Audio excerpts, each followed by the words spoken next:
நீயா நானா அந்த அந்த ஷோ வந்து இந்த ஜெனரேஷனை அல்லது இந்த சொசைட்டியினுடைய ட்ரெண்ட்ஸை இன்றைக்கி அவங்க என்னவா இருக்காங்க, எப்படி இருக்காங்கன்னு நம்ம எல்லாம் தெரிஞ்சுக்கிறதுக்கு ஒரு ஒரு கேட்வே மாதிரி இருக்குது.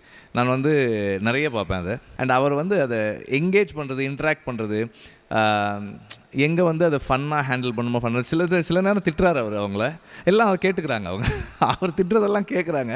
அண்ட் அதே நேரத்தில் சிலரெல்லாம் பயங்கரமாக ட்ரோல் பண்ணுறாரு, அதையும் வந்து அக்செப்ட் பண்ணுறாங்க.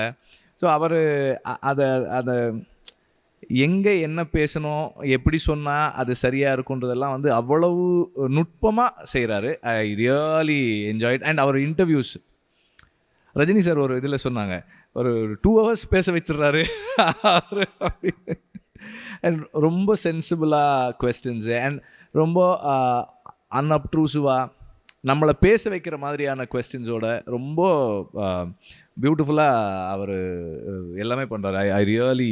அண்ட் ஆல்சோ அவர் ஸ்டேஜில் பேசுகிறதுமே, யங்ஸ்டர்ஸ், ஸ்கூல்ஸில் கிட்ஸ் எல்லாம் அட்ரஸ் பண்ணுறதெல்லாம் ரொம்ப நல்லாயிருக்கு.